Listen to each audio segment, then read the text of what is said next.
மாப்பிள்ள தோழன்னா கூடவே தானே இருக்கணும்.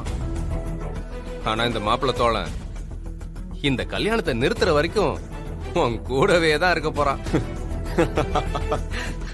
சூப்பர். இன்னும் இந்த டயலாக் நீ விடவே இல்லையா? நீயும் நல்லவனா நடிக்கிற நாடகத்தை விடலையே. டேய் என்னடா இன்னும் ஹோப்ல இருக்கியா? ஹோப் இல்ல மாப்பிள்ள, நம்பிக்கை. ரெண்டும் வேற வேற. இந்த கல்யாணம் நடக்காதுன்னு எனக்கு நம்பிக்கை இருக்கு. அப்படியா? டேய் உன்னதான் மீனாட்சி வெறுக்கிற மாதிரி நான் பண்ணிட்டேன்ல, அப்புறம் எதுக்குடா இந்த சேலஞ்ச்லாம்? அவ உன் முகத்தையே பார்க்க விரும்பல. நீ வந்தா இரிட்டேட் ஆகுறா, நீ பேசுனா கோவப்படுறா, நீ நெருங்குனா அவ டிஸ்டன்ஸ்ல போறா. டேய் இதுக்கு அப்புறமும் என்னத்தடா நீ சாதிக்க போற? மாப்பிள்ள, நீ அவ மனச மாத்தல, அவ கண்ணு முன்னாடி நடந்ததை மாத்திருக்க. எப்படி பார்த்தாலும் ரிசல்ட் ஒண்ணுதானே.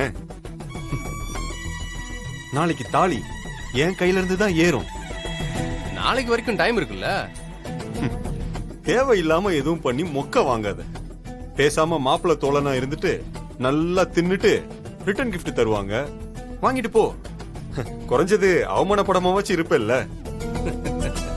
நீங்க பாரு மாப்பிள்ள, நான் அவமானப்படுறத பத்தி கவலையே படல. நீ மாட்டிக்கிற நேரம் எப்ப வரும்னு காத்துக்கிட்டு இருக்கேன். வாய்ப்பு இல்ல ராஜா. அப்படி இருக்கணும்னா நீ கடைசி வரைக்கும் வெயிட் பண்ணிக்கிட்டே இருக்கணும். நாளா தோக்க மாட்டேன்.